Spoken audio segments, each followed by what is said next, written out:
এই দৃশ্যটো দেখাৰ পিছত বহুতে মোক হোৱাটছআপত মেছেজ কৰিছে, কেইজনমানে ফোন কৰিও মোক সুধিছে যে আমি দেখা পাইছিলোঁ অতীতৰে পৰা তুলসী গছৰ তলত চাকি বন্তি জ্বলোৱা, কিন্তু এয়া কি, তুমি যে নাহৰ গছৰ পুলিৰ তলত যে তুমি চাকি বন্তি জ্বলাইছা, কি মানে?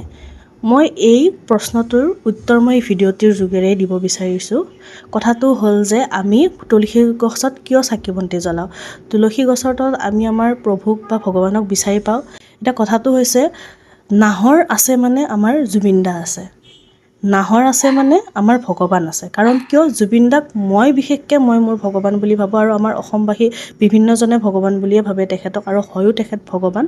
গতিকে সেইকাৰণে নাহৰক জুবিন দাই বহুত ভাল পাইছিল, আৰু নাহৰ আছে মানে যিহেতুকে জুবিন দা আছে, সেইকাৰণে মই বিচাৰোঁ প্ৰত্যেকজন অসমবাসীয়ে, প্ৰত্যেকজন সকলো মানুহে যেন নাহৰৰ পুলি যিমান পাৰে সিমান লগায়, আৰু লগতে গছ গছনিটো যিমান পাৰে সিমান ৰুব লাগে। কিন্তু মোৰ হিচাপত নাহৰ পুলি যিমান পাৰে সিমান ৰুওক, যাতে য'তে আমি নাহৰ দেখোঁ তাতে যাতে জুবিন দাক আমি বিচাৰি পাওঁ, আৰু মই মোৰ ভগৱানক মই নাহৰৰ তলতে বিচাৰি ল'ম।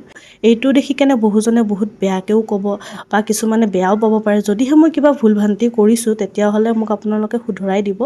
কিন্তু মই যিহেতুকে মোৰ ভগৱানক মই ইয়াতেই বিচাৰি পাম, সেইকাৰণে মোৰ মনৰ শান্তিৰ কাৰণে বা জুবিন দাৰ শান্তিৰ কাৰণে, আৰু জুবিন দাই যাতে ন্যায় পায় তাৰ কাৰণে মই নাহৰৰ তলত মই এনেকৈ চাকি বন্তি জ্বলাই যাম।